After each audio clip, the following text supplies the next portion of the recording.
안녕하십니까. 그림책 강의 이지혜입니다. 네, 오늘은 155번째 시간이고요. 제가 오늘 준비한 그림책은 내가 찾던 바로 그 강아지, 내가 찾던 바로 그 아이입니다. 내가 찾던 바로 그 강아지, 내가 찾던 바로 그 아이는 책 한 권에 이렇게 두 가지 이야기가 실려 있다는 겁니다. 그리고 글 작가는 도로시어 P. 시버이고요. 그림 작가는 에드영입니다. 에드영의 작품은 앞에서 칼테콘 메달을 받은 롬포포를 소개해드렸어요. 우리나라 말로는 늑대 할머니 이렇게 소개되어 번역되어 있는 책이죠.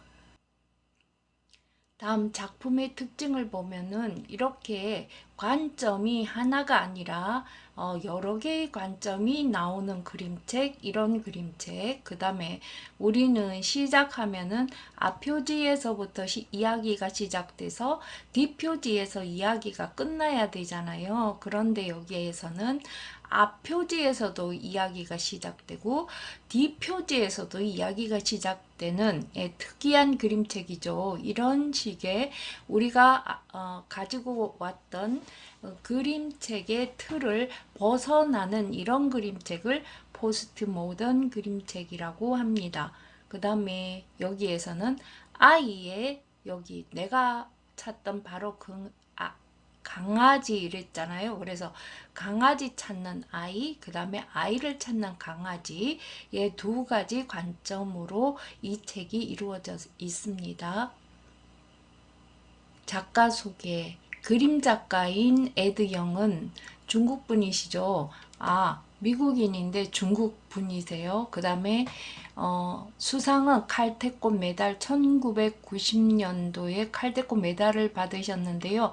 이게 늑대 할머니 론포포 우리나라 같으면 해와 달이 된 오누이 하는 이야기하고 비슷합니다. 그 이야기로 칼퇴꽃 메달을 받았고요. 칼퇴꽃 아너는 7마리의 장냄지 또는 7마리의 눈먼 생쥐 이렇게 번역이 되죠. 네. 그렇게 우리나라의 번역본이 소개되어 있습니다. 그 다음 항제의 연, 그 외에 종이약, The Cat from Hunger Mountain 등등 너무나 많은 작품들이 있습니다. 특히 에드영 같은 경우에는 여기에 다른 여러 나라의 그 우화를 가지고 옛 이야기 그림책을 만드신 작품이 많습니다. 네. 내용을 보면 주인공 로디라는 아이 이름입니다. 주인공 로디는 강아지를 기르고 싶어 했어요. 그런데 엄마는 아기 고양이를, 아빠는 거북이를, 큰 고모는 카나리아를, 폴리는 금붕어를, 큰 삼촌은 토끼를 기르기를 권했죠. 로디는 강아지를 찾기 위해 어떻게 했을까요? 네. 그 다음 이야기는 주인공 강아지 제트는 자신을 길러줄 주인이 될 아이를 찾고 있었어요. 자기를 때리는 주인에게서 도망을 치고 자신과 놀아주지 않는 젤리비에게서 도망을 치고 자신을 장난감 취급하는 아이들에게서 도망을 치고 역장에게서 도망을 치고 고양이에게서 도망을 치고 그러다가 어떤 아저씨를 따라갔는데 그 다음에 어떻게 됐을까요?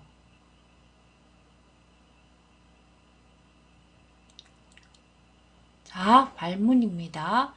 친구들은 양쪽 표지에서 이야기가 시작되는 그림책을 본 적이 있나요?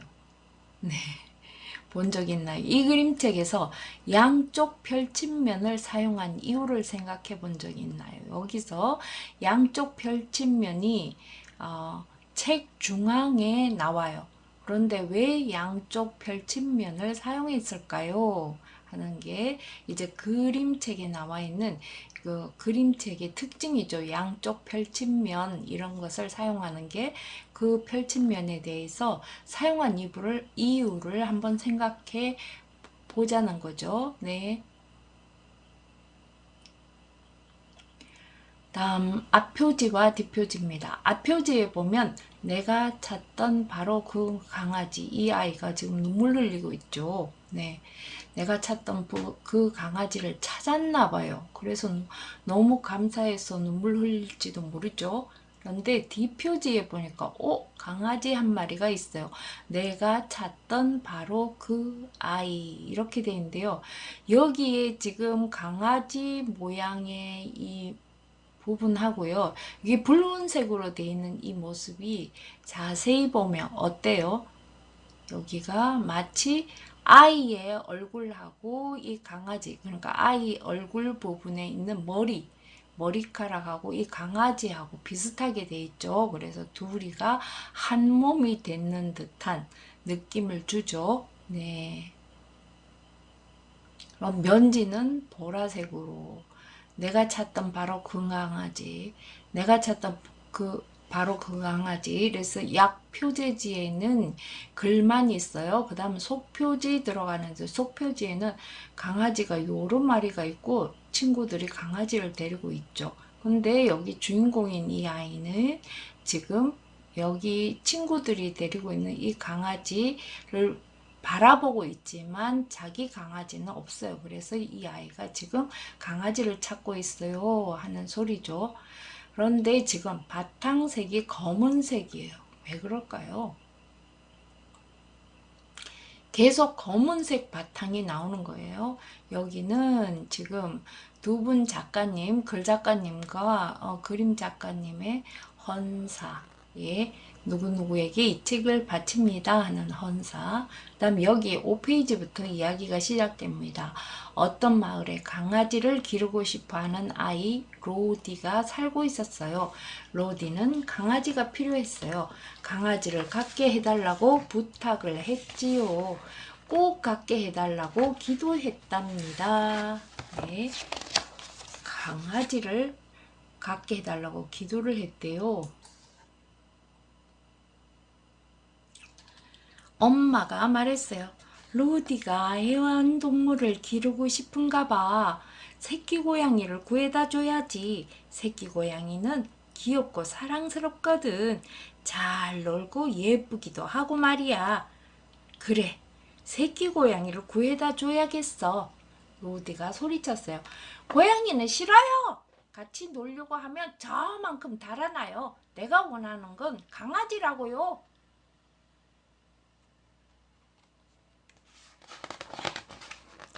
아버지가 끼어들었어요. 아빠는 어렸을 때는 거북을 길렀지. 거북은 좁은 데서도 얼마든지 기를 수 있고 아주 느릿느릿 움직이거든. 우리 로디에게 거북을 구해 줘야겠다. 로디가 외쳤어요. 하지만 거북은 달릴 줄 몰라요. 가만히 있거나 엉금엉금 기어다니는 게 다예요. 내가 원하는 건 강아지라고요. 때마침 큰 고모 마틸다가 로마로 이사할 준비를 하고 있었어요. 내가 기르던 카나리아를 누구에게 맡기지? 우리 귀여운 로디라면 잘 맡아줄 거야. 그래, 로디가 딱 맞아. 로디에게 카나리아를 보내야겠어. 로디가 외쳤어요. 하지만 카나리아는 물건을 던져줘도 주워올 줄 몰라요. 두 다리는 하늘로 날아오를 때나 쓰고 만날 짹짹거리기만 하잖아요. 내가 원하는 건 강아지라고요. 포동포동한 폴리가 말했어요. 금붕어가 좋겠어. 금붕어는 반짝반짝 빛나고 하늘하늘 헤엄치거든. 로디에게 금붕어를 구해다 줘야지. 로디가 외쳤어요. 하지만 금붕어는 내 침대에서 함께 잘 수 없어. 끈적끈적 미끄럽고 차갑고 만날 물이 뚝뚝 떨어질 거야. 내가 원하는 건 강아지라고. 덩치 큰 삼촌 해리 전화로 로디를 찾았어요. 굉장한 소식을 전해주려고 목소리가 잔뜩 들떠 있었지요. 우리 집 토끼가 이번에도 새끼를 아주 많이 낳았어. 로디야, 어서 2마리 정도 데려가 길러봐. 로디가 외쳤어요. 하지만 토끼는 숨바꼭질도 할 줄 몰라요. 만날 새끼를 베고는 코만 실룩거리고 대낮에도 꾸벅꾸벅 졸면서 시간을 다 보내요. 내가 원하는 건 강아지라고요. 가엾은 로디는 집을 나와 거리로 달려나갔어요. 마을 쪽으로 달려서 메인 거리 모퉁이에 이르렀지요. 왼쪽으로 돌아 어떤 집으로 들어갔어요. 길을 잃고 떠돌아다니는 동물들을 돌봐주는 집이었지요. 로디가 숨을 헐떡거리며 말했어요. 아저씨, 저에게 강아지 한 마리만 주세요. 제가 잘 훈련시키고 잘 먹일게요. 날씨가 구두나 좋으나 우린 함께 숲속을 달릴 거예요. 제발 강아지 한 마리만 주세요. 아저씨가 강아지 상자가 가득한 방으로 로디를 데려갔어요. 어떤 강아지는 작고 어떤 강아지는 크고 또 어떤 강아지는 새끼 옷처럼 생겼어요. 로디는 강아지들을 한 마리 한 마리 살펴보았어요. 머리에서 발끝까지 샅샅이 살펴보았지요. 어떤 강아지에게 눈길이 닿는 순간 로디는 기뻐서 펄쩍펄쩍 뛰며 소리쳤어요. 찾았다! 찾았어! 자, 로디가 찾은 강아지는 무슨 색인가요? 네, 검은색이죠. 그러면 이 페이지 앞에까지는 모두 바탕색이 무슨 색이었나요? 네, 검은색이었어요. 네, 그러면 그 다음 페이지 볼까요? 자, D편에서 D표지로부터 시작되는 거예요. 여기에 약표지지가 내가 찾던 바로 그 아이 이렇게 돼 있죠. 네. 그리고 여기는 앞에 하고 다른 게 앞에 그 로디 부분에서 시작되는 글은 모두 바탕색이 검은색이었잖아요. 그죠? 예, 그런데 여기서는 약표제지는 검은색으로 되어 있지만 그 다음부터는 컬러풀한 색 종이에다가 예, 그 이야기가 펼쳐지는 거예요. 여기에는 내가 찾던 바로 그 아이의 강아지가 지금 뭐예요? 있어요. 강아지가 있는데 무슨 색? 검은색 강아지가 있는 거죠. 판권 페이지가 여기 있고요. 그 다음에 두 번째 거에 5페이지란 뜻이에요. 어떤 마을에 아이를 찾는 강아지가 살고 있었어요. 강아지는 아이를 생각하면서 낑낑거렸지요. 아이가 나타나 주길 빌었지요. 어딘가에 있을 아이를 향해 컹컹 짖기도 했답니다. 하지만 제트의 첫 번째 주인은 브럼블 패스트 씨였어요. 여기에 지금 요 페이지 전에 게 나오는 거예요. 자기가 주인이라는 걸 보여주려고 제트를 때리고 발로 찼지요. 제트는 도망쳤어요. 매끈매끈하고 까만 자기 길을 쓰다듬어주고 꼭 껴안아줄 아이를 찾아서 두려움을 멀리 쫓아줄 아이를 찾아서 제트의 두 번째 주인은 젤리비 양이었어요. 제트한테 우유도 주고 뼈다귀도 줬지요. 하지만 그 아가씨는 제트랑 놀 시간이 없었어요. 제트는 만날 마당에 묶여서 혼자 지냈답니다. 제트는 도망쳤어요. 온종일 자기랑 놀고 싶어하는 아이를 찾아서. 앞에 페이지도 앞에 아이 관점에서 이루어지는 이야기도 왼쪽에는 그 상태에 대한 서술이 나오고요. 오른쪽에는 도망쳤어요.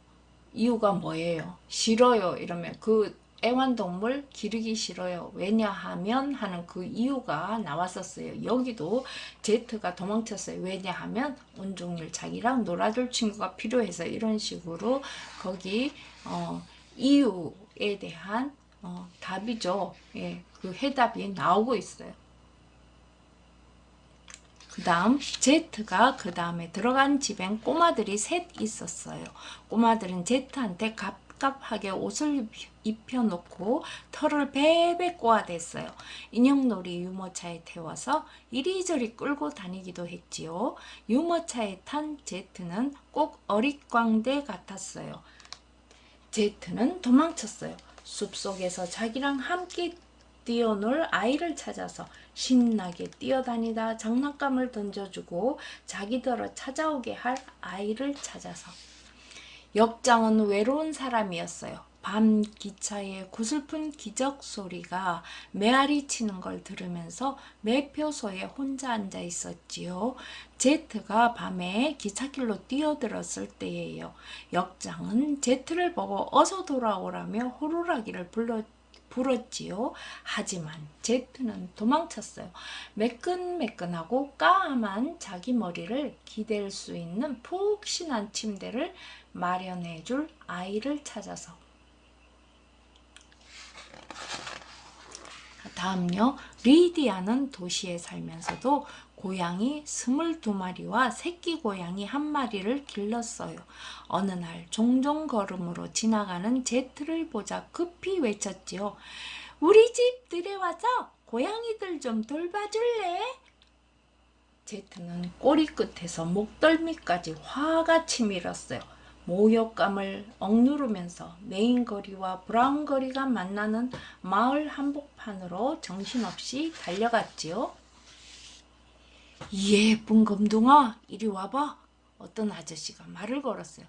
너 지금 또 떠돌아다니는 거지? 바싹 마른 데다가 많이 지쳤구나. 발바닥도 다 벗겨졌고. 우리 집에 가서 지내자. 그만 떠돌아다니고 말이야. 제트는 아저씨의 커다란 상자 속에 들어갔어요. 밀집더미에 몸을 푹 묻었지요. 깃털로 만든 둥지처럼 포근해서 기분이 무척 좋았어요. 제트가 음식을 먹고 막 잠이 들었을 때였어요. 갑자기 그 방에 있는 개들이 한꺼번에 짖기 시작했어요. 복도 저쪽 끝에서 뭔가 움직이는 게 보였거든요. 청바지를 입었는데 그다지 덩치가 크지 않은 사람이었어요. 제트는 킁킁거리며 냄새를 맡다가 코를 움찔거렸어요. 제트의 꼬리가 깃발을 치켜든 것처럼 위로 올라갔어요. 너무나 기뻐서 목 안 깊숙이서부터 컹컹 짖어댔지요. 아이였어요. 그토록 찾아 헤매던 아이였답니다. 자, 앞에서는 강아지를 만난 아이가 뭐라고 했어요? 내가 찾던 그 강아지였어요. 찾았다, 찾았어. 이렇게 했죠. 네. 그랬는데 여기서는 그토록 찾아 헤매던 아이였답니다. 이렇게 했죠. 네. 자, 여기가 가장 정중앙에 있는 이야기예요. 강아지가 말합니다. 내가 찾던 바로 그 강아지야 하고 아이가 말하죠. 네. 강아지는 내가 찾던 바로 그 아이야 하고 말하죠. 네. 그래서 둘이서 서로 기대했던 사람과 기대했던 강아지를 만난 거죠. 이렇게 극적인 장면으로 양쪽 펼치면으로 되어 있어요. 자, 이야기 재밌으셨나요? 네.